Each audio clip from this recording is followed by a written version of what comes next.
Well, I've had many instances and seasons that I have come to the realization that I am actually empty.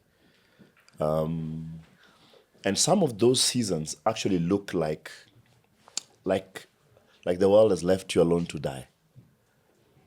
And that's the crazy thing about some of us, that we can be with a group of people, but we are actually alone. Whoa. You can be the most popular guy, you have all the likes, you have everything, but you're always alone. I have very many friends who are very popular, but you'll always find them in solitude. Not because they don't have people who can come around them, but because they are just alone. And it takes a lot for you to have somebody who actually understands you. That's why when you come up with the issue of soulmates and people who reflect your soul and who help your soul move on in life, it's very important for you to have somebody who you can sit with them and not talk, but still talk.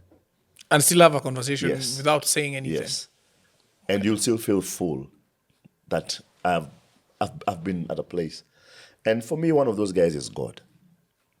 And my conversations are always filled with the God story, not because I'm interested in trying to pitch or preach to somebody a particular perspective of life, but because that's the only reference point I have.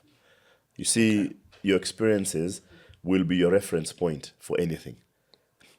A reference point is a marker that you put and say, I can only refer, let's say this podcast. If I did another podcast last week, let's say from a group from the States, actually I have one tomorrow morning at 6.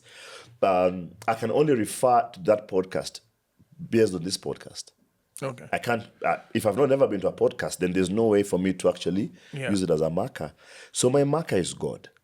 And I know of times and places where I've asked God, where are you in all these things? Why are you leaving me alone? How can I do this? How can I do that? And I came to realize that those were times when God either wanted to speak to me because he knows I'm in a very noisy environment. So anytime God wants to speak to me, he draws me out from the people. He causes something to happen that he now has 100% of my attention. And then he's able to deal with me.